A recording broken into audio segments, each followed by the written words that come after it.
আপনাদের ক্লাসের মাঝে কারো যদি কোনো কোশ্চেন থাকে, আপনারা ইচ্ছা করলে লিখে দিতে পারেন, অথবা ক্লাস শেষেও আমি কোশ্চেনের জন্য আপনাদেরকে সময় দেবো ইনশাল্লাহ। সেখানেও করতে পারবেন, প্রয়োজনে একটু নোট রেখে দিতে পারেন।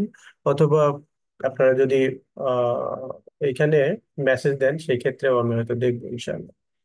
আচ্ছা, আমরা শুরু করার আগে একটু থামার নিয়মগুলো দেখে নিই, যে আমরা আয়াতের মাঝখানে বা শেষে থামতে গেলে আসলে কি কি নিয়ম আসতে পারে, বা আমাদেরকে কি কি নিয়ম মেনে আসলে থামতে হবে, সে বিষয়গুলো একটু দেখি।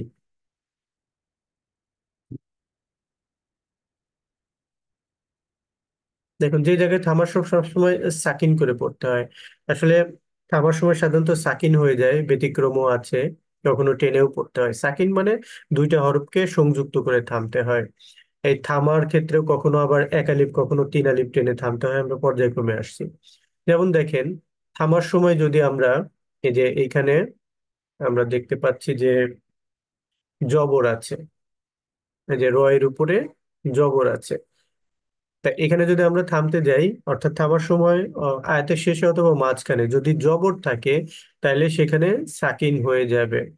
তাহলে তো ইন কাল কাউসার লেখা ছিল, কাল কাউসার।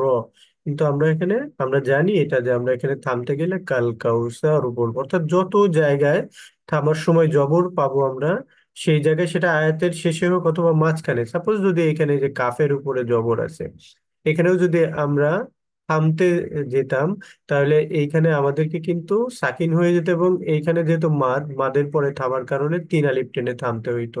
এই নিয়ম আমরা পরে উদাহরণে পাবো, তখন আলোচনা করব। এখন যেটা দেখছি সেটা হচ্ছে যে থামার সময় যদি জবর থাকে হরফের উপরে, আয়াতের শেষে হোক অথবা বড় আয়াতের মাঝখানে, আমরা থামতে গেলে জবর থাকলে আমরা সাকিন করে থামবো। যদি পেশ থাকে সেক্ষেত্রেও আমরা সাকিন করে থামবো। তাহলে ইন্না শানিআকা হুয়াল আবতারু লেখা ছিল, কিন্তু আমরা পড়বো কি আবতারু, আবতারু এরকম। যদি থামার সময় জের থাকে, হরকত হচ্ছে জের জবর পেশ, অর্থাৎ থামার সময় জের জবর বা পেশ যদি থাকে, সেক্ষেত্রে সাকিন হয়ে যাবে। ওয়াল আসরি লেখা আছে, কিন্তু আমরা যদি এখানে থামি, তাহলে ওয়াল আসর, ওয়াল আসর এরকম। আচ্ছা, দেখেন যদি দুই জের থাকে, এই বিষয়গুলো আসলে একটু জানা দরকার। দুই জের থাকলেও সাকিন হয়ে যাবে, কিন্তু এইখানে সাকিন হইলেও একটা জেরের একটু ফ্লেভার আসবে, একটু জেরের মতো সাউন্ড আসবে। যেমন দেখেন, এইখানেও সাকিন আছে, পরেও কিন্তু এখানে থামতে গেলে এখানে সাকিন হয়ে যাবে। পাশাপাশি দুইটা জের, দুইটা সাকিন, তো দুইটা সাকিন তো আসলে একসাথে উচ্চারণ করা যায় না। তো এই র এর সাথে সাকিন হবে, কিন্তু একটু জেরের মতো ফ্লেভার আসবে। যেমন ইন্নাল ইনসানা লাফি খুসর, খুসর এরকম। র যে খুসরি, রি না হয়ে একটু আসবে, উজ্জ করে একটু সাউন্ড আসবে। অর্থাৎ দুই জের যদি থাকে, তাহলে আমরা এইভাবে পড়বো। যদি দুই পেশ থাকে, দুই পেশ থাকলে ইন্নাহু আলা রাদইহি লাকাদিরুন, কদিরুন লেখা আছে, কিন্তু কদির, এই যে ঠোঁটটা একটু গল হবে, মানে র পেশ রুর মতো রু হবে না, কিন্তু একটু পেশের ফ্লেভার আসবে। তাহলে ইন্নাহু আলা রাদইহি লাকাদির এরকম হবে। আচ্ছা, তারপরে আমরা যাচ্ছি। দেখেন, এখানে একটা জিনিস কিন্তু আমরা দেখলাম না, সেটা হচ্ছে আমরা হরকত দেখলাম, দুই জের জবর পেশ, দুই জের দুই পেশ দেখলাম, কিন্তু দুই জবর কিন্তু আমরা দেখলাম না। দুই জবর আসলে ব্যতিক্রম নিয়ম, সেটা আমরা পরে আসছি। আচ্ছা, থামার সময় যদি সাকিন থাকে, তাহলে সাকিন করেই পড়তে হয়। অনেক জায়গায় আমরা এরকম পাবো যে থামার সময় আয়াতের মাঝখানে থামছি, যেই হরফের উপরে সেখানে সাকিন আছে, ওকে ফাইন, আমরা সাকিন করেই পড়বো। যদি আয়াতের শেষে যেখানে আমরা থামবো সেখানে সাকিন থাকলে কোনো প্রবলেম নেই, আমরা সাকিন করে পড়বো। যেমন ওয়া ইদাল আরদু মুদ্দাত, আমরা সাকিন করে পড়বো। আচ্ছা, কলকলা দেখেন, কলকলার হরফ আমরা জানি পাঁচটা, কফ, ত, বা, জিম এবং দাল। এই পাঁচটা হরফের উপরে ওয়াফ করতে গেলে বা সাকিন থাকলে কলকলা করে পড়তে হয়। তো কলকলা করে পড়ার নিয়ম আরো দুইটা আছে। সেটা হচ্ছে আচ্ছা, আমরা একটু উদাহরণ দেখি তাহলে তারপরে ইয়ে করি। যেমন দেখেন এইখানে কলকলার হরফ, এটা কফ, কিন্তু এই কফের সাথে কি আছে, জের আছে। আমরা একটু আগেই দেখলাম যে যদি থামার সময় হরফের উপর জের, জবর বা পেশ বা দুই জের বা দুই পেশ থাকে, সেক্ষেত্রে সাকিন হয়ে যায়, তাহলে এখানেও সাকিন হয়ে যাবে। তো এই যে সাকিন, এই যে সাকিন হয়ে গেল, তো এই সাকিনটা কোন হরফের উপর হইলো? কলকলার হরফের উপরে। তাহলে আমাদেরকে এখানে কলকলা করে পড়তে হবে। তাহলে কি হবে? কুল আউযু বিরাব্বিল ফালাকি, ফালাকি লেখা ছিল, কিন্তু হবে কি ফালাক, ফালাক, ফালাক। কলকলার হরফ আবার পাঁচটা হরফের মধ্যে কফ এবং ত, এই দুইটার সাউন্ড একটু উপরের দিকে একটু বোল্ডলি হবে। আর বা, জিম এবং দাল, এই তিনটা একটু লয়ের কেসের দিকে একটু নিচের দিকে আসবে। তাহলে ফেলা এরকম হবে। আচ্ছা, তারপরে আমরা যাচ্ছি, দেখেন এখানে সাকিন আছেই। সাকিন থাকলে তো কোনো সমস্যাই নেই, আমরা কলকলা করে পড়বো। এখানে দালের উপর সাকিন আসে, দাল কলকলা হরফ। যেমন লাম ইয়ালিদ ওয়ালাম ইউলাদ, ওয়ালাম ইউলাদ। এই যে আমরা এখানে কলকলার হরফের উপরে সাকিন করলাম, এখানেও সাকিন করে কলকলা করলাম, এখানেও সাকিন করে কলকলা করলাম। তাহলে আমরা দুইটা নিয়ম শিখলাম। একটা হলো থামার সময় সেটা আয়াতের শেষে হোক অথবা মাঝখানে হোক, যদি কলকলার হরফের উপরে আমরা ওয়াফ করি এবং সেই ক্ষেত্রে জের, জবর, পেশ বা দুই জের বা দুই পেশ থাকে, সেক্ষেত্রে কলকলা করে পড়তে হবে। আর একটা নিয়ম কি, যদি কলকলার হরফের উপর সাকিন থাকে তাহলে কলকলা করে পড়তে হবে। আর আরেকটা নিয়ম হচ্ছে, যদি কলকলার হরফের উপরে তাসদিদ থাকে, সেই ক্ষেত্রেও থামার সময় সাকিন হয়ে যায় এবং কলকলা করে পড়তে হয়। আর এইটা হচ্ছে কলকলার টপ র্যাঙ্ক, অর্থাৎ এখানে আমাদেরকে একটু বোল্ডলি সাকিন করে পড়তে হবে। যেমন যালিকাল ইয়াউমুল হাক্ক, এরকম। দেখেন, আমি আপনাদেরকে আর একটা বিষয় একটু এখান থেকেই বলে দিই। সেটা হলো, আপনারা এই যে দেখতে পাচ্ছেন বিভিন্ন হরফের কালার গুলা, এই যে কালার গুলোর মিনিং আছে। যেমন কলকলার জন্য এই কালার, কলকলার যে তিনটা নিয়ম বললাম আমরা, একটা হলো থামার সময় জের, জবর, পেশ বা দুই জের বা দুই পেশ থাকলে সাকিন হয়ে যায়। তো সেই ক্ষেত্রে এই কলকলার হরফে থামার ক্ষেত্রে সবসময় এই কালারটা দেখতে পাবো, এটা দেখে আমরা বুঝবো যে আমরা কলকলা পড়ছি। আমরা এই কায়দার থেকেই পড়বো ইনশাল্লাহ, আমরা যেই কোরআন থেকে পড়বো এই কালার গুলো দেয়া আছে। আপনাদেরকে আমি যেটা বলছি, একটু দ্রুত যাচ্ছি যেহেতু এইখানে আপনারা যারা আছেন আপনারা সবাই কোরআন পড়তে পারেন। আমরা এই ক্লাসগুলো কিন্তু ভেঙে ভেঙেও করাই একদম, মানে আলিফ বা থেকে যারা শিখেন আলহামদুলিল্লাহ, এইগুলোর উপর মানে এক একটা স্লাইড আমরা অনেকক্ষণ ধরে আলোচনা করি এবং বোঝানোর চেষ্টা করি। তো আপনারা এখানে যারা আছেন, আমরা ধরে নিচ্ছি আপনারা সবাই জানেন, এই জন্য আমরা একটু দ্রুত যাচ্ছি ইনশাল্লাহ। তাহলে আর একটা কলকলার নিয়ম কি দেখলাম, যে যদি কলকলা হরফের উপরে সাকিন থাকে বা সুকুন থাকে, সেক্ষেত্রে কলকলা করব, সেক্ষেত্রে ওই কালারটা দেখতে পারবো আমরা। আর যদি তাসদিদ থাকে, সেক্ষেত্রেও কলকলা করে পড়তে হবে। অর্থাৎ কলকলার যে তিনটা নিয়ম, এই তিনটা নিয়ম যেখানেই আসবে আমরা এই কালারটা দেখতে পাবো ইনশাআল্লাহ। আচ্ছা, আমরা আর একটা জিনিস দেখি, খাড়া জের বা উল্টা পেশের উপর ওয়াফ করলে সাকিন করে পড়তে হয়, খাড়া জবর এক আলিফ টেনে পড়তে হয়। তো এইটার আমরা জানি খাড়া জবর, খাড়া জের বা উল্টা পেশ এক আলিফ টেনে পড়তে হয়। কিন্তু এটার আবার ব্যতিক্রমও আছে, কখনো কখনো খাড়া জের বা উল্টা পেশ টেনে পড়া যায় না। এইখানে আহ, মানে সাকিন হয়ে যায় এবং দ্রুত পড়তে হয়, ব্যতিক্রম নিয়মও আছে, সেগুলো আমরা দেখবো ইনশাল্লাহ পরবর্তীতে। যেমন এখানে আমরা একটা উদাহরণ দেখি, যেমন ওয়ামাই ইয়ামাল মিসকাল যাররাতিন শাররান ইয়ারাহু, এখানে লেখা ছিল কিন্তু ইয়ারাহু, এই যে ইয়ারাহু লেখা, এটা কিন্তু উল্টা পেশ। আমরা জানি খারা জবর খারাজের উল্টা পেশ একালিপ টেনে পড়তে হয়, কিন্তু এইখানে টেনে পড়া যাবে না। যদি আমরা মিলায় পড়ে যেতাম, যদি আমরা মিলায় পড়ে যেতাম এখান থেকে, তাইলে আমরা টেনে পড়তে পারতাম, কিন্তু এখানেই যদি আমরা মানে স্টপ করি তাহলে সাকিন হয়ে যাবে, ইয়া রহ এরকম উচ্চারণ হবে। আচ্ছা, আমরা আরেকটা উদাহরণ দেখি। এই যে থামার সময় এই বিষয়গুলো কিন্তু আমাদেরকে মেনে থামতে হবে ইনশাল্লাহ। আমরা যখন আজকের থেকেই তো আমরা কোরআন থেকে পড়বো, এই নিয়মগুলো যেখানে আসবে আমরা আবারও আলোচনা করব। এখানে প্রাথমিক আমি আপনাদেরকে একটু ধারণা দিয়ে যাচ্ছি। যেমন দেখেন, ফাল ফালইয়ানজুরিল ইনসানু ইলা তুআমিহি, এরকম। এইখানে দেখেন, এখানে তো এক তো খাড়া জের আছে, এরপর আবার এই যে মোটা চিকন চিহ্ন আছে। আমরা জানি এই চিহ্নটা যেখানে থাকে সেখানে তিন আলিফ টেনে পড়তে হয়, কিন্তু আমরা যদি এইখানে থামি, তাহলে আমাদের কিছুই করা যাবে না। মানে না এক আলিফ না তিন আলিফ, এখানে স্ট্রেট আমাদেরকে সাকিন হয়ে যাবে। হি হবে না, মি, মি সাকিন হয়ে যাবে এরকম। তাহলে ফাল ইয়ানজুরিল ইনসানু ইলা তুআমি, এরকম। আচ্ছা, তারপরে আমরা যাচ্ছি, এই যে এই বিষয়গুলো যদি আমরা না মেনে পড়ি তাহলে কিন্তু আমাদের পড়া ভুল হচ্ছে। আপনারা যারা এগুলো ধরতে পারছেন বা বুঝতে পারছেন, আপনারা ধরে নিতে পারেন আলহামদুলিল্লাহ, আপনাদের পড়া বা তেলাওয়াত শুদ্ধ হয়।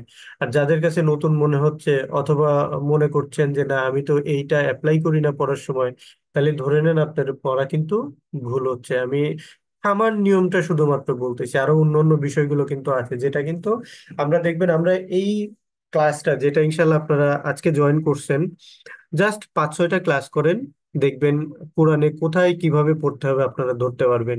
ইনশাল্লাহ জাস্ট একটু লেগে থাকেন, আল্লাহ তালা আমাদের জন্য যেন সহজ করেন।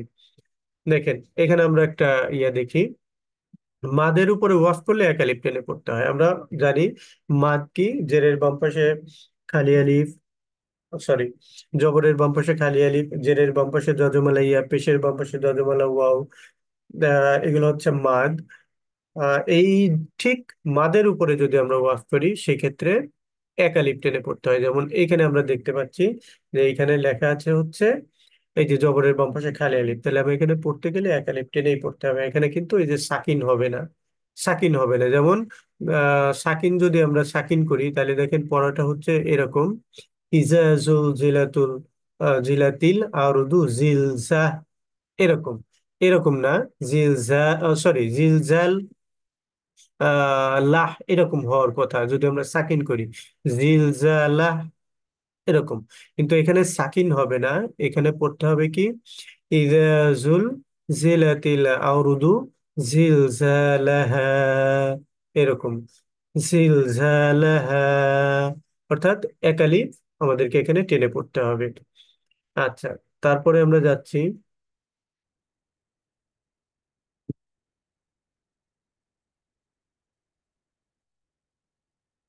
দেখেন এখানে যে জেরের বাম পাশে যজমালাই আসছে, এখানেও যদি আমরা আহ থামি, সেক্ষেত্রে আমাদেরকে একালিপ টেনে পড়তে হবে। যেমন পদখুলি জান্নাতি, এই যে তি, এরকম না, জান্নাত এরকম না, জান্নাতি এরকম হবে। অর্থাৎ মাদের ঠিক মাদের উপরে যদি আমরা থেমে যাই সেক্ষেত্রে আমাদেরকে একালিপ টেনেই পড়তে হয়। যেমন এইখানে যদি দেখি, এই যে খারা জবর আসছে, এখানে একালিপ টেনে পড়তে হবে। আহ, একটু সরে রাখেন।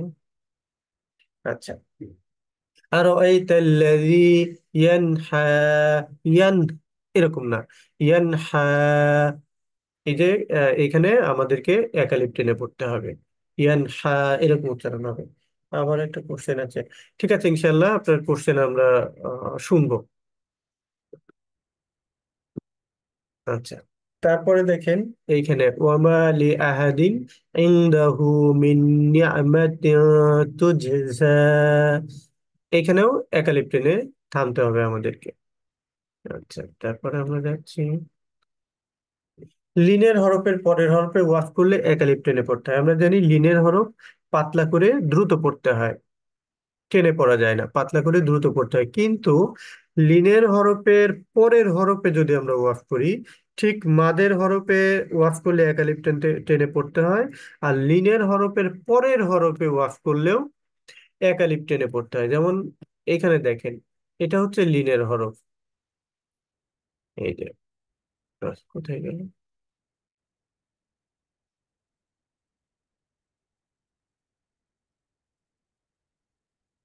এই যে এটা হচ্ছে লিনিয়ার হরফ, জবরের বাম পাশে যজমালা ইয়া। লিনিয়ার হরফ হচ্ছে দুইটা, জবরের বাম পাশে যজমালা ইয়া, জবরের বাম পাশে যজমালা ওয়াও। লিনিয়ার হরফ দ্রুত পড়তে হয়, কিন্তু লিনিয়ার হরফের পরের হরফে, সেটা যে কোনো হরফে আসতে পারে, লিনের হরফের পরের হরফে যদি আমরা ওয়াফ করি সেক্ষেত্রে আমাদেরকে এক আলিফ টেনে পড়তে হবে, যেমন লিইলাফি কুরাইশ, এরকম এখানে সাকিন হয়ে যাবে এবং এক আলিফ টেনে পড়তে হবে। আপনারা এই কালারটা দেখতে পাচ্ছেন, অর্থাৎ এই কালারটা যত জায়গায় এক আলিফ টেনে পড়ার নিয়ম হবে, যেমন জবরের বাম পাশে খালি আলিফ, জেরের বাম পাশে যজমালা ইয়া, পেশের বাম পাশে যজমালা ওয়াও, খাড়া জবর খাড়া জের উল্টা পেশ, যেখানে টানা যাবে ওই সমস্ত জায়গা, অথবা দুই জবরের পরে থামলে, অথবা লিনের হরফের পরে থামলে, এই সমস্ত জায়গায় সাধারণত এক আলিফ টেনে পড়তে হয়। তো এক আলিফ টেনে পড়ার যত নিয়ম আছে আমরা এই কোরআন থেকে বা এই কায়দার থেকে আপনাদেরকে পড়াবো, সব জায়গায় কালার দেখতে পাবেন। এই কালারটা দেখলে আমরা বুঝতে পারবো যে এখানে আমাদেরকে এক আলিফ টেনে পড়তে হবে। তাহলে এখান থেকে আমরা দেখলাম কি, যে লিনের হরফের পরের হরফে যদি আমরা ওয়াফ করি তাহলে আমাদেরকে এক আলিফ টেনে পড়তে হবে। আচ্ছা, আমরা লিনের হরফ বলছিলাম দুইটা, একটা হলো জবরের বাম পাশে যজমালা ইয়া, আর একটা হচ্ছে জবরের বাম পাশে যজমালা ওয়াও। সেটাও আমরা দেখে নেই। আর একটা উদাহরণ, আগে ছিল জবরের বাম পাশে যজমালা ইয়া, এখন জবরের বাম পাশে যজমালা ওয়াও। তারপরের হরফে আমরা এখানে যদি থামি তাহলে এখানে আমাদেরকে এক আলিফ টেনে পড়তে হবে, যেমন وآمنهم من خوف، এরকম وآمنهم من خوف, এরকম। এই সবগুলার কালারের মিনিং আছে, আমরা আপনাদেরকে একটু বুঝাই দেবো আজকেই, দেখবেন আপনাদের জন্য পড়া অনেক সহজ হবে নিয়মগুলো মনে রাখতে, ইনশাআল্লাহ।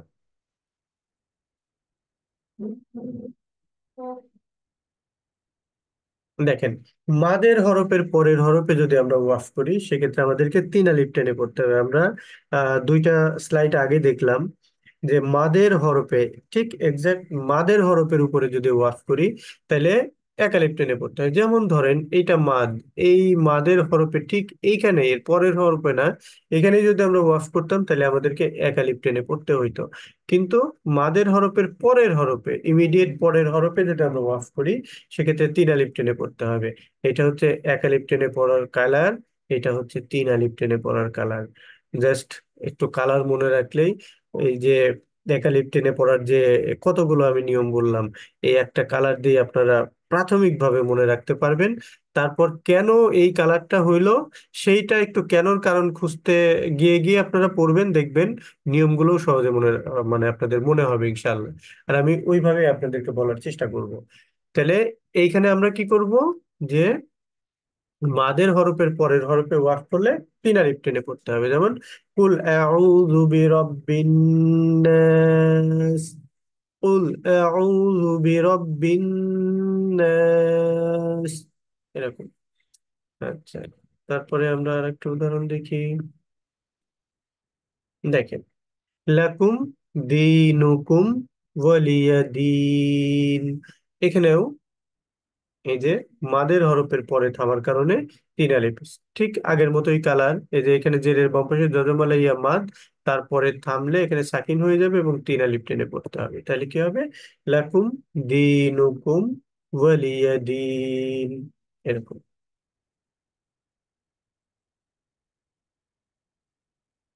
প্লিজ গিভ আস রেকর্ড, হ্যাঁ রেকর্ড দিব ইনশাল্লাহ, রেকর্ড রাখছি, আপনাদেরকে দিব। আচ্ছা, তারপরে দেখেন এইখানে আহ, এই যে এইটাও একই কালার, এটাও একই কালার, দুই জায়গায় মাদ। তিন আলিফ মাদ মানে দুই ধরনের, একটা হলো মাদের উপরে চিকন চিহ্ন, এই যে এখানে আমরা দেখতে পাচ্ছি, তারপরে লম্বা হামজা থাকবে, এক আলিফ টেনে পড়তে হবে। আর আরেকটা হলো মাদের হরফের পরের হরফে ওয়াফ করলে তিন আলিফ টেনে পড়তে হয়। দুইটা মূলত তিন আলিফ টেনে পড়ার নিয়ম। তো এই নিয়মগুলো যত জায়গায় আসবে এই কালারটা আমরা দেখবো, এই কালার দেখলে বুঝবো যে এখানে আমাদেরকে তিন আলিফ টানতে হবে। তো তখন আমরা কি করব, তখন আমাদের জাস্ট বুঝতে হবে, একটু আমরা মানে ফাইন্ড আউট করার চেষ্টা করব কেন এই কালারটা হলো। তখন এখানে আমরা দেখবো যে এখানে হয়েছে হলো এটা মাদ, এই যে জবরের বাম পাশে খালি আলিফ মাদ, তার উপরে এই যে চিকন চিহ্ন আছে, তারপরে এই যে লম্বা হামজা আছে, এই জন্য আমরা এখানে তিন আলিফ টানবো।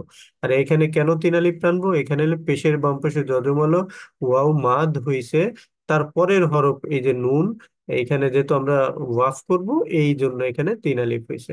তো পরবর্তীতে আপনারা এই কালার কোডেড কায়দা ছাড়াও বা কালার কোডেড কোরআন ছাড়াও ইনশাল্লাহ শুদ্ধভাবে পড়তে পারবেন, আশা করি। তাহলে এখানে আমরা কি করব, লা আ'বুদু মা তা'বুদুন, এরকম। আচ্ছা, তারপরে আমরা যাচ্ছি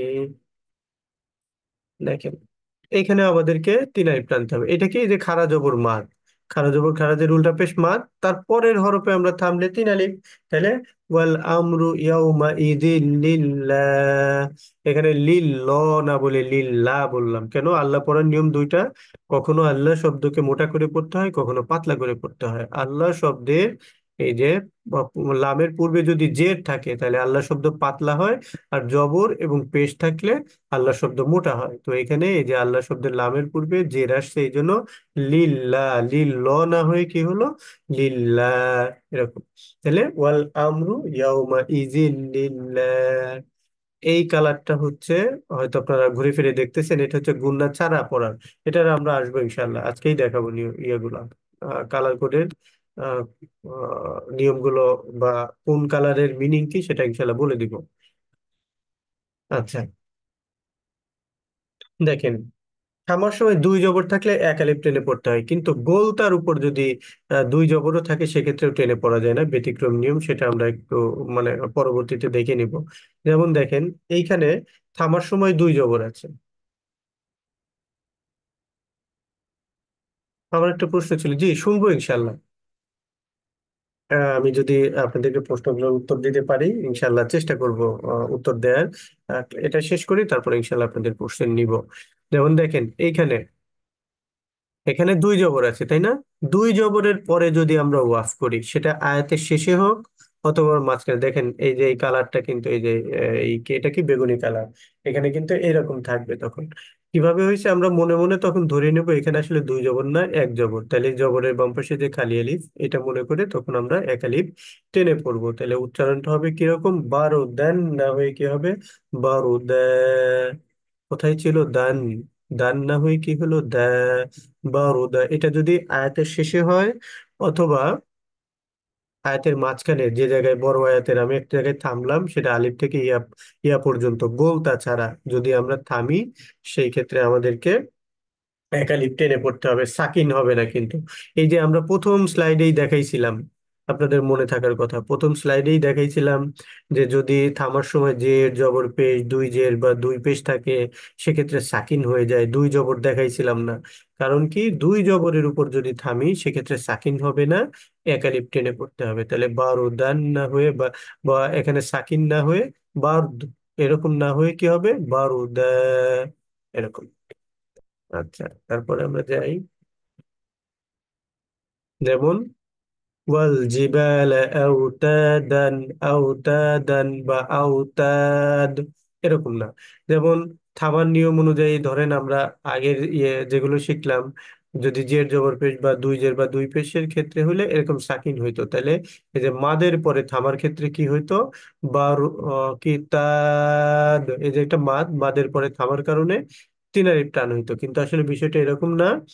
এখানে কি হবে দেখেন, এখানে কালারও আমরা দিয়ে দিছি, যে আমরা এই কোরআন থেকে যেটার থেকে এখানে নিয়ে আসা হয়েছে এটা দিয়েই পড়বো।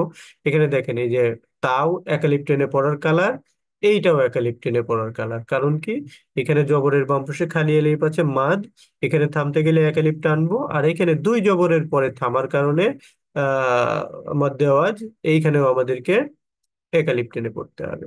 তাহলে কি হবে, ওয়াল জিবালা আউতাদা, এরকম। অর্থাৎ আমরা এখানে কি দেখলাম, যে দুই জবরের পরে যদি থামি তাহলে কিন্তু সাকিন হবে না, একালিপ টেনে পড়তে হবে। এখন গোলতার বিষয়টা দেখি। গোলতা হচ্ছে একটা পাওয়ারফুল শব্দ, পাওয়ারফুল হরফ। তো এই গোলতার উপরে সর্ব অবস্থায় সাকিন হয়ে যাবে এবং হা উচ্চারণ করে পড়তে হবে। এটা তো এই যে গোলতা, তাই না? এই মনে করবেন যে এই নোকটা দুইটা নাই, হার উচ্চারণ হয়ে যাবে। তাহলে কি হলো, রসুলুম মিনাল্লাহি ইয়াতলু সুহুফাম মুতাহহারাতান, মুতাহহারাতান না হয়ে কি হবে, মুতাহহারা। রসুলুম মিনাল্লাহি ইয়াতলু সুহুফাম মুতাহহারা। অর্থাৎ এই যে এখানে সাকিন হয়ে যাবে এবং হার উচ্চারণ করে পড়তে হবে। গোলতার উপরে সর্বক্ষেত্রে, অন্য হরফের উপর গোলতা ছাড়া, যদি এখানে ধরেন এখানে নর্মাল তা, ধরেন এখানে নর্মাল তা যদি হইতো, তাহলে কি হইতো, মুতাহারতা, এরকম হইতো। কিন্তু গোলতার উপরে যাই থাকুক না কেন সর্বাবস্থায় থামলে হা হয়ে যাবে। আর যদি পড়ে যাই তাহলে অ্যাজ ইট ইজ, যেরকম ছিল এরকম মুতাহারতান এরকম হতো। আচ্ছা, তারপরে আমরা যাচ্ছি। থামার সময় যদি তাসদিদ থাকে তাহলে একটু ধরে রেখে পড়তে হয়। যেমন আমরা একটা উদাহরণ দেখি, যালিকাল ইয়াউমুল হক, ও এরকম হবে। আচ্ছা, তারপর যেটা একটু আগে আমরা দেখলাম এটা হলো স্বাভাবিক। যেমন ওয়াজআলনা নাওমাকুম সুবাতা, দেখেন এখানে সুবাতা, আর যদি এটা গোলতা হইতো সুবাহ এরকম হইতো, সুবাহা উচ্চারণ হইতো সুবাহ এরকম। আর ইয়ে হলে একালিপ টেনে পড়তে হয়। আর এইখানে দেখেন এই যে গোলতার উপরটা দেখাচ্ছি, ফাহুয়া ফি ঈশাতি রাদিয়াত, রাদিয়াত না হয়ে কি হবে রাদিয়া, রাদিয়া, অর্থাৎ গোলতা সবসময় হা উচ্চারণ হবে। আচ্ছা,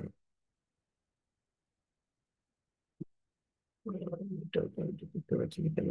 যেমন দেখেন নারুন হামিয়াত, হামিয়াত না হয়ে কি হবে নারুন হামিয়া, নারুন হামিয়া এরকম। তারপরে এটা তো উদাহরণটা আগে আমরা দেখলাম একটু, রসুলুম মিনাল্লাহি ইয়াতলু সুহুফাম মুতাহহারা এরকম। আচ্ছা, একটা শর্টকাট আপনাদেরকে এখন একটু থামারি এটা দেখাই দেই। সেটা হচ্ছে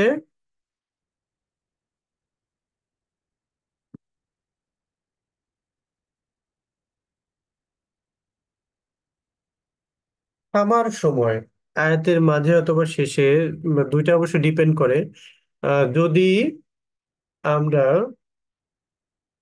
এই যে এই মিমটা মনে রাখবেন, মিম যদি পাই তাইলে আমরা এইখানে অবশ্যই থামবো।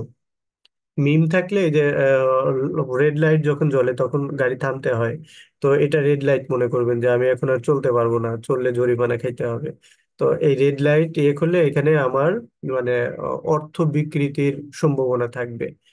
যেমন ধরেন কোথাও লেখা আছে এখানে দাঁড়াবেন না, দাঁড়ালে 50 টাকা জরিমানা। তো আমি গিয়ে পড়লাম হলে এখানে এইরকম করে এখানে দাঁড়াবেন, এখানে গিয়ে কমা দিলাম, না দাঁড়াইলে 50 টাকা জরিমানা। তাহলে আমার অর্থ কিন্তু পুরা চেঞ্জ হয়ে গেছে। লেখা ছিল ইনস্ট্রাকশন ছিল এখানে দাঁড়াবেন না, দাঁড়ালে 50 টাকা জরিমানা, আর আমি ভুল করলাম যে এখানে দাঁড়াবেন, না দাঁড়ালে 50 টাকা জরিমানা। তো বিষয়টা হলো এরকম যে অর্থের পরিবর্তন হয়ে যাবে, এই জন্য তার তখন গুনাহ হওয়ার সম্ভাবনা। যদিও আল্লাহ তাআলা ক্ষমাশীল, আমরা ইচ্ছা করে কোথাও ভুল করি না, এই মন মানসিকতা নিয়েই আমরা কোরআন তেলাওয়াতে বসবো যে আল্লাহ আমার পড়া তো ভুল হয়, আমি তোমার সন্তুষ্টির জন্য তোমার কলাম আমি তেলাওয়াত করছি, আমার ভুলগুলোকে তুমি মাফ করে দিও, এরকম আল্লাহর কাছে দোয়া করব, দোয়া করেই পড়বো ইনশাআল্লাহ। শেষ করার পরে দোয়া করব। যে কোনো ভালো কাজ করার পরে দোয়া করা, দোয়া করলে আল্লাহ দোয়া কবুল করেন। যেমন ইব্রাহিম আলাইহিস সালাম, ইসমাইল আলাইহিস সালাম যখন বাইতুল্লাহকে নির্মাণ করলেন, নির্মাণ করার পরে তারা আল্লাহর কাছে দোয়া করলেন, "হে আল্লাহ আমাদের এই কাজকে আপনি কবুল করে নেন।" তো এরকম ভাবে আমরা, এবং যে কোনো ফরজ আদায় করার পর দোয়া করলে আল্লাহ দোয়া কবুল করে। যেমন 5 ওয়াক্ত ফরজ সালাত, তারপরে কি বলে রমজানের রোজা, তারপরে বা সিয়াম যেটাই বলি না কেন আমরা, হজ, হ্যাঁ, জাকাত। তো এই যে ফরজ বিষয়গুলা, এইগুলা করার পরে যখন আমরা দোয়া করব আল্লাহ তাআলার কাছে, তখন আল্লাহ তাআলা এই দোয়াকে কবুল করেন। হ্যাঁ, আর যে কোনো ভালো কাজ করার পরেও ওই ভালো কাজ যেন আল্লাহ তাআলা কবুল করেন এই জন্য দোয়া করা। মানুষ যখন কোনো ভালো কাজ করে, করার পরে ক্রেডিট আল্লাহ তাআলাকে দেয় যে আল্লাহ আপনি আমাকে তৌফিক দিয়েছেন বলে করতে পারছি, তখন আল্লাহ তাআলা এই সওয়াব তাকে দান করেন। আল্লাহ তাআলার পক্ষ থেকে বলা হয়, এবার বান্দা এটা তুমি করছো, এটা তোমার জন্য, এটার সওয়াব। আল্লাহ তাআলার তো সওয়াব নিয়ে কোনো লাভ নাই, আল্লাহ তাআলা সওয়াব দেন, বা আল্লাহ তাআলা আমাদেরকে ভালো রাখেন এবং মৃত্যুর পর তিনিই আমাদেরকে ভালো রাখবেন ইনশাআল্লাহ। তো তিনি দাতা, আমরা গ্রহীতা, সর্ব অবস্থায় আমরা গ্রহীতা। তো আল্লাহ তাআলার কখনো কোনো কিছুর প্রয়োজন হয় না। এই জন্য যখন আমরা বলি যে আল্লাহ আপনি আমাকে করাইছেন, তখন আল্লাহ তাআলা ওইটা দিয়ে আমাদেরকে দেন। আর যখন আমরা কোনো কাজ করার পর এটা বলি যে আমি এটা করছি, আমার মাধ্যমে হয়েছে, আমি এটা না করলে হইতো না, এই টাইপের কথা, তখন আল্লাহ তাআলা বলেন না এটা তুমি করো নাই। সাপোজ আমি কাউকে কোনো টাকা পয়সা দিয়ে বললাম যে আমি তো তোমাকে দিছি, তখন আল্লাহ তাআলার পক্ষ থেকে এরকম হয় না, তুমি দাও নাই, তোমাকে তো সম্পদ আমি দিছিলাম, তো আমার যদি সম্পত্তি না থাকতো আমি কিভাবে দিতাম। তারপর বলতে আমি তো তাকে, এখন আমি সাপোজ আমেরিকার প্রেসিডেন্টকে যদি 5,000 টাকা 10,000 টাকা দিতে চাই, সে তো নিবেনই না, কেন নিবেন, বা আমি ওই পর্যন্ত পৌঁছাইতেই পারবো না, তাই না? তো ওই যে গরিব লোকটাকে আল্লাহ তালা আমার কাছে নিয়ে আসছিলেন, আহ মানে সবকিছু আল্লাহ তালা ম্যাচ করাইছেন, তখন আমার এই দানটা বা এই ভালো কাজটা আমি করতে পারছি। তো এইটা মানে আল্লাহকে ক্রেডিট দেওয়া। এই জন্য আমরা কোরআন তেলাওয়াত করার পরেও আল্লাহ তালাকে এরকম বলবো, আল্লাহ আমি তো তোমার সন্তুষ্টির জন্য তেলাওয়াত করছিলাম, তো আমার এর মধ্যে যদি কোনো ভুল হয়ে থাকে অনিচ্ছাকৃত, আল্লাহ তুমি মাফ করো। আর এই অনিচ্ছাকৃত ভুলেরও আল্লাহ তালা ভুলকে ভুল হিসেবে ধরবেন না, এটার জন্য আল্লাহ তালা স্পেশালি সোয়াব দিবেন। হাদিসের মধ্যে আসছে যে ঠেকে ঠেকে পড়ে তার জন্য ডাবল সোয়াব, আর যে ভালোভাবে বা হাফেজে কোরআনের সোয়াব তো আল্লাহ তালার কাছে, অর্থাৎ আল্লাহ সর্বাবস্থায় শুধু বান্দাকে সোয়াব আর সোয়াবই দেন। আলহামদুলিল্লাহ, এই জন্য আমরা তেলাওয়াতের করার পরেও এরকম আল্লাহ তালার কাছে নিজেকে ছোট করে দিব, যে আল্লাহ আমার পড়া তো ভুল হয়েছে, আমার তেলাওয়াত ভুল হয়েছে, আমাকে শুদ্ধ করে আরো সুন্দর করে পড়ার তৌফিক দান করেন, আপনি তার তিলের সাথে পড়তে বলছেন, আমি যেন এইভাবে পড়তে পারি, ইনশাল্লাহ এই যোগ্যতা আমাকে দান করেন। আল্লাহ রাসূল বলছে, মানে তোমাদের মধ্যে ওই ব্যক্তি উত্তম যে নিজে কোরআন শিক্ষা করে অন্যকে শিক্ষা দেয়। আল্লাহ আমি তো শিখতেছি, আমি যেন মানুষকে পড়াইতে পারি শিখাইতে পারি, এই যোগ্যতা আমাকে দান করেন। দেখেন আমরা এখানে অনেকেই আছি হয়তো দুনিয়াবি শিক্ষায় অনেক শিক্ষিত, মাদ্রাসায় একটা ছেলে আহ, মানে কম বয়সে 7 8 9 বছরেই সে কি সুন্দর করে কোরআন তেলাওয়াত করে। তো ওর চেয়ে তো আমরা বয়সে মেধায় যোগ্যতায় অনেক বেশি, ও যদি পারে আমি কেন পারবো না। তো আল্লাহ তাআলার কাছ থেকে যোগ্যতা চেয়ে নেওয়া, যে আল্লাহ আমাকে তৌফিক দান করেন। আচ্ছা যাই হোক, আল্লাহ তালা আমাদের ভালো ভালো কথাগুলোকে কবুল করে নেন, আর সমস্ত খারাপ কথা বা কাজ থেকে আমাদেরকে হেফাজত করেন। তাহলে এখান থেকে আমরা যে এই দুইটা জিনিস মানে মাথায় রাখবো, সেটা হলো, please confirm the green colour last word spelling. ও আচ্ছা আচ্ছা, green colour last word spelling কি লিখছি আমি? ও, থ্যাংক ইউ আমি এটা ঠিক করে নিব। আপনাকে অসংখ্য ধন্যবাদ, এটা আমি নিষেধ বানাই দিব না। আচ্ছা তাহলে এইখান থেকে আমরা কি করব, যে এইটা মিম যদি থাকে তাহলে আমরা অবশ্যই এখানে থামবো, আর যদি লাম আলিফ থাকে তাহলে আমরা অবশ্যই এখান থেকে আমরা থামবো না, পড়ে যাব এখানে। যদি কোনো কারণে আমার দম শেষ হয়ে যায় ওইখানে এসে, আয়াতের মাঝখানে লাম আলিফ লেখা ছিল যে ওইখানে আমার পড়ে যাওয়া উচিত ছিল, কিন্তু আমার নিঃশ্বাস শেষ হয়ে গেছে, এখন আমি ওইখানে থেমে গেছি, তাইলে আমি কি করব, পূর্বের শব্দ থেকে আমি পড়ে যাব, তাইলে আমার জন্য ভালো। আর বাকি যেগুলো আমরা দেখতেছি এগুলা হচ্ছে কখনো কখনো মানে আহ পড়ে যাওয়া উত্তম, কখনো কখনো থেমে যাওয়া উত্তম। তবে এগুলো আমাদের উপর ডিপেন্ড করবে, অনেক সময় আমরা ইচ্ছা করলে পড়েও যেতে পারি, থেমেও যেতে পারি, এটাতে খুব বেশি প্রবলেম নাই। কিন্তু এই দুইটা আমরা মাথায় রাখবো, যে মিম থাকলে অবশ্যই থামবো, লাম আলিফ থাকলে অবশ্যই আমরা পড়ে যাব ইনশাআল্লাহ। আচ্ছা, এটা আগে ঠিক করে নিই।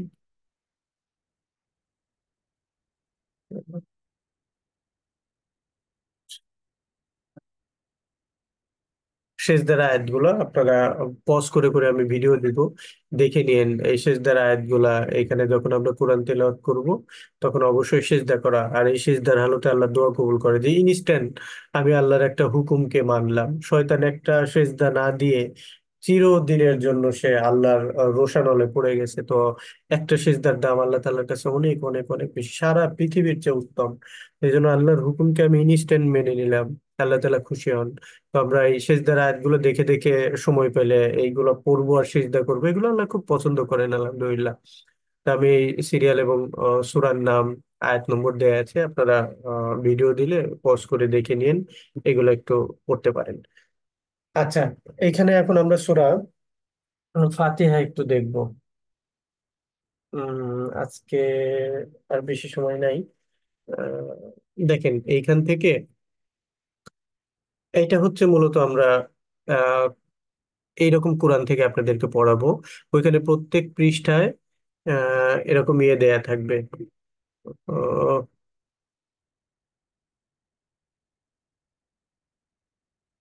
দেখেন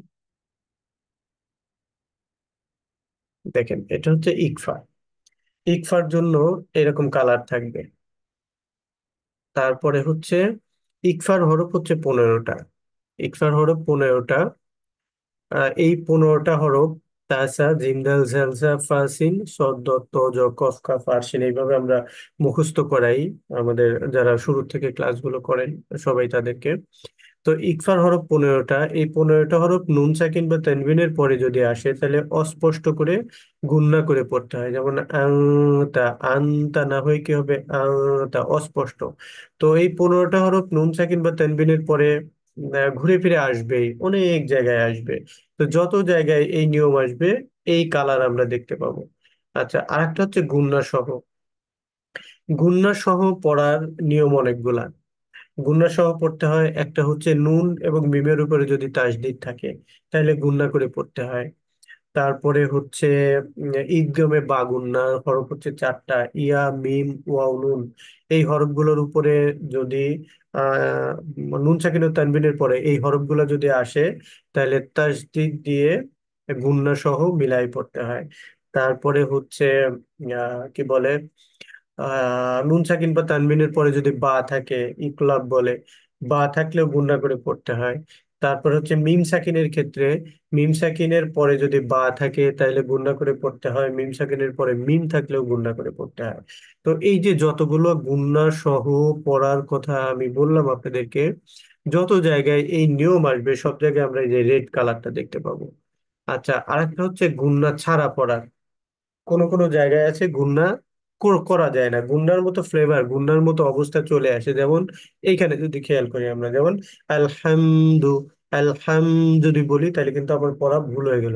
আলহাম, হাম, এই গুন্না করা যাবে না। আলহামদু, আলহামদু, দ্রুত। তো এই কালারটা আমরা যেই সমস্ত জায়গায় দেখব, আমাদের মূলত নুন এবং মিম হচ্ছে সূত্র। নুন আর মিমের পরে, নুন সরি নুন, শুধু নুন আর মিম না, নুন সাকিন এবং মিম সাকিন, আর নুন সাকিনের অল্টারনেটিভ হচ্ছে তানবিন। অর্থাৎ এই তিনটা জিনিসের পরে কোন হরফ আসলো সেটার উপর ভিত্তি করে কিন্তু পড়তে হয়, কখনো গুণনা সহ, কখনো গুণনা ছাড়া, কখনো অস্পষ্ট গুণনা। এইগুলো সবকিছু ডিপেন্ড করে নুন সাকিন ও তানবিন এর পরে কোন হরফ আসছে তারপরে। তো এই মিম সাকিন বা নুন সাকিনের পরে কিছু কিছু জায়গায় আছে গুণনা করে পড়া যায়, কিছু কিছু জায়গায় গুণনা করে পড়া যায় না। যেমন নুন সাকিন ও তানবিনের ক্ষেত্রে 6টা হরফ, অর্থাৎ ইজহার, হামজাহা, আইন, হা, গইন, খ, এই 6টা হরফ। আর ইদগমে বেলা গুণনার 2টা হরফ আছে, র এবং লাম। এই 8টা হরফ যদি নুন সাকিন ও তানবিনের পরে আসে তাহলে গুণনা করে পড়া যায় না, স্পষ্ট পড়তে হয়। আর মিম সাকিনের পরে 26টা হরফ, 28টার মধ্যে 26টা হরফই গুণনা করে পড়া যায় না। মিম সাকিনের পরে মাত্র 2টা হরফ গুণনা করে পড়া যায় যদি বা আর মিম থাকে, বাকি 26টা হরফই গুণনা ছাড়া। যেমন এই যে এইখানে আমরা দেখতে পাচ্ছি, এখানে আমরা দেখতে পাচ্ছি, এগুলো সব গুণনা ছাড়া পড়তে হবে, তাই না? তো যত জায়গায় গুণনা ছাড়া পড়ার নিয়ম আসবে আমরা এই কালারটা দেখতে পাবো, আমাদের অনেক সহজ হয়ে যাবে। এই কলকলার যে 3টা নিয়ম বলছিলাম, যে কলকলার হরফে ওয়াক করার সময় দুই জবর ছাড়া, জের জবর পেশ বা দুই জের বা দুই পেশ থাকলে কলকলা করে পড়তে হবে। সেই ক্ষেত্রে এই যে 3টা নিয়মের যেটাই আসুক এই কালারটা দেখবো। এক আলিফের নিয়ম অনেকগুলো, জের জবরের বাম পাশে খালি আলিফ, জেরের বাম পাশে জজমালা ইয়া, পেশের বাম পাশে জজমালা ওয়াও, খাড়া জবর খাড়াজের উল্টা পেশ, কখনো গুণনা টেনে পড়া যায়, কখনো টেনে পড়া যায় না। যে সমস্ত জায়গায় টেনে পড়া যাবে আমরা এই কালার দিয়ে দেখাই দেবো ইনশাল্লাহ। তারপরে দুই জবরের পরে ওয়াক করলে টেনে পড়তে হয়। তারপর লিনের হরফের পরের হরফে ওয়াক করলে একালিপ টেনে পড়তে হয়। তো একালিপ টেনে পড়ার নিয়ম যত জায়গায় আসবে সব জায়গায় আমরা এই কালারটা দেখতে পাবো ইনশাল্লাহ। এটা দিয়ে আমরা বুঝতে পারবো যে এখানে একালিপ টেনে পড়তে হবে। আর একটা হলো 3 আলিপ। 3 আলিপ টেনে পড়ার নিয়ম হচ্ছে মূলত দুইটা। একটা হলো মাদের হরফের উপরে যদি এরকম চিকন চিহ্ন থাকে, আর আরেকটা হলো কি মাদের হরফের পরের হরফে ওয়াক করলে, যেমন এই যে এখানে দেখতে পাচ্ছি, সেক্ষেত্রে আমাদেরকে এই যে 3 আলিপ টেনে পড়তে হবে। আর আরেকটা হলো 4 আলিপ। 4 আলিপের জন্য 4 আলিপের উপরে এরকম সাইন থাকে, সেটা দেখেই আমরা বুঝতে পারি। এছাড়াও 4 আলিপের যে জায়গায় আসবে সে জায়গায় কালারটাও দেওয়া আছে, এটা দেখেও আমরা বুঝতে পারবো যে এখানে ইনশাল্লাহ আমাদেরকে 4 আলিপ টেনে পড়তে হবে। তাহলে আমরা চলেন এইটা একটু দেখি, তারপরে আপনাদেরকে আজকের পড়াশোনা, আপনাদের কাছে আমি পড়া শুনবো ইনশাল্লাহ। আজকে যেহেতু আনুষঙ্গিক একটু কথা হইলো, আজকে আমি একটু পড়ে নিয়মগুলো বলে দিচ্ছি। আগামী ক্লাসে আপনাদের কাছ থেকে ইনশাল্লাহ এই সূরাটা সবার কাছ থেকে আমি শুনবো। যেমন আজকে আমি একটু বলে দিই, দেখেন নিয়মগুলো যে কোথায় আমরা কিভাবে পড়বো। أعوذ بالله من الشيطان الرجيم بسم الله الرحمن الرحيم جزا الله خير। বিসমিল্লাহ রহমান রহিম। আল হামদু। আল হামদু এখানে হা হলকের মধ্যখান থেকে উচ্চারণ হবে। যদি আমরা বলি আলহামদু, তাহলে কিন্তু অর্থর বিকৃত হয়ে যায়। আল হামদু, যদি বলে আল হামদু প্রশংসা, আল হামদু প্রশংসা, আল হামদু লিল্লাহি। এই যে এখানে দেখেন, এখানে যে আল্লাহ শব্দ পড়ার যে নিয়ম এখানে হলো, আল্লাহ শব্দে যে লামের পূর্বে জের আছে আমরা পাতলা করে পড়বো। লিল্ল না হয়ে কি হবে, লিল্লা। আর এখানে দেখেন এই যে একালিপের সাইন আছে, আমরা এখানে একালিপ টেনে পড়বো। তাহলে আলহামদু লিল্লাহি রব্বিল আলামিন। এখানে কি এই যে মাদ, জেরের বাম পাশে যদ মিলে মাদ একালিপ, কিন্তু তারপরে থামার কারণে এখানে তিন আলিপ টেনে পড়বো। তাহলে আলহামদুলিল্লাহি রব্বিল আলামিন, এরকম। তারপরে দেখেন, আচ্ছা, এই বিষয়টা আমাদের একটু জানা দরকার, এটা আমরা অনেকেই জানি না। আমার ধারণা এটা আমরা, আপনি জানেন কি না এটা আমাকে মেসেজ দিয়ে, আপনারা যারা জানেন একটু মেসেজ দিয়ে জানাইন।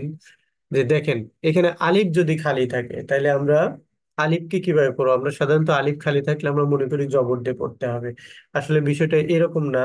আলিফ খালি থাকলেই জবর দিয়ে পড়া যায় না। আলিফ খালি থাকলে কখনো জের দিয়েও পড়তে হয়, কখনো বা পেশ দিয়েও পড়তে পড়তে হয়।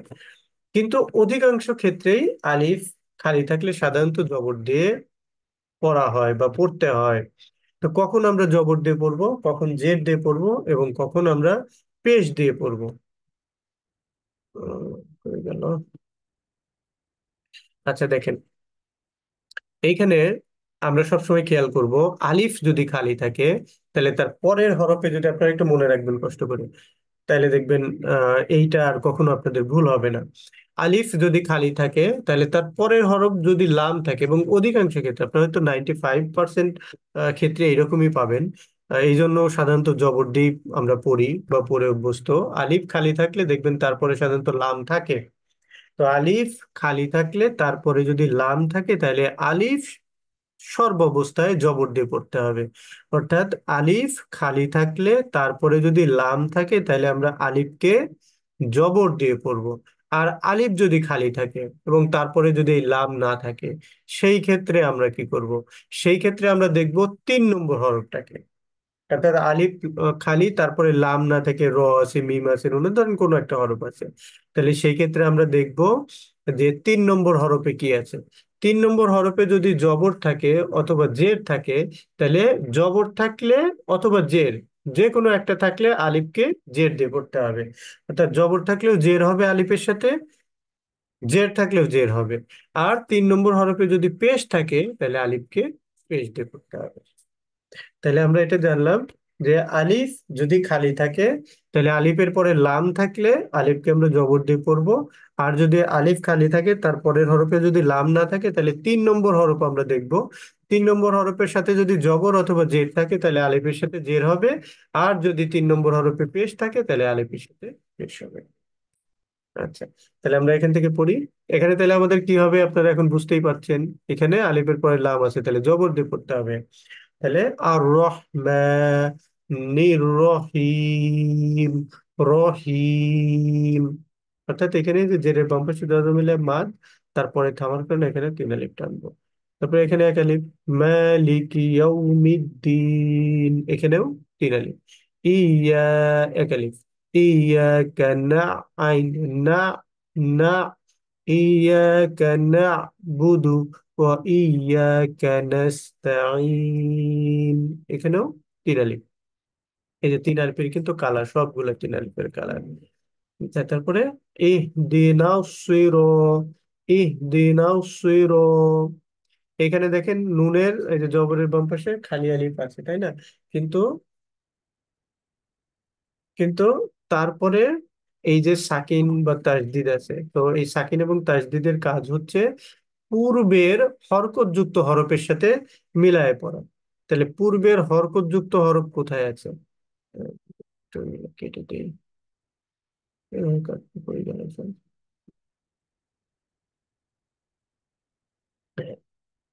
এখানে দেখেন, কোথায়, এই যে এইখানে পূর্বের হরকতযুক্ত হরফ কোথায় আছে, লামও খালি, এ আলিফও খালি, এই আলিফও খালি নুনের সাথে গিয়ে জবর আছে, তাহলে নুন গিয়ে এই সদের সাথে লাগবে।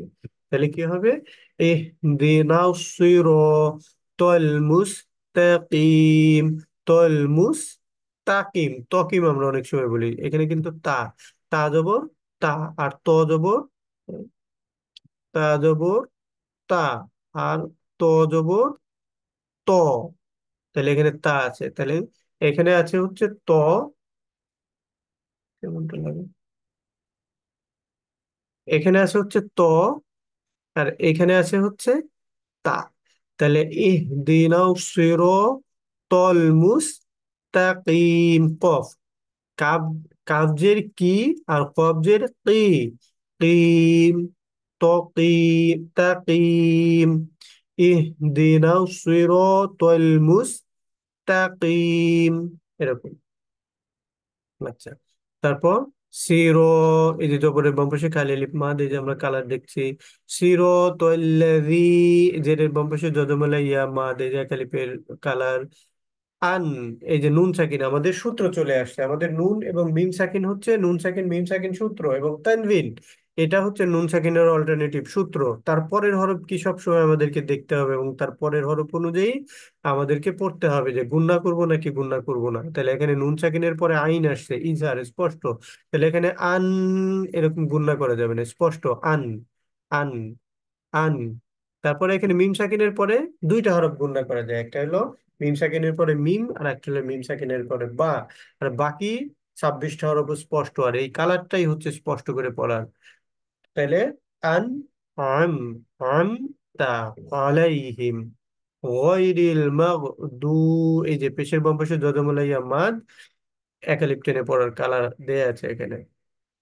তাহলে গয়রুল মাগদুবি আলাইহিম ওয়ালাদ আলাইহিম, এই যে এখানে মিম সাকিন, মিম সাকিনের পরে এই যে যদি বার মিম থাকলে গুন্না হইতো, তাহলে বার মিম নাই, এই যে স্ট্রেট এই কালারটা দেখেন গুন্না ছাড়া, আলাইহিম, এরকম না হয়ে কি হবে, আলাইহিম, আলাইহিম ওয়ালাদ, এই যে এটা দেখেন, এই যে এই কালারও দেয়া আছে, আবার এই যে এই সাইন দেখেও আমরা চিনতে পারছি যে আমরা চার আলিফ টেনে পড়বো, ওয়ালাদ্দল্লিন, আমিন, মাশাআল্লাহ।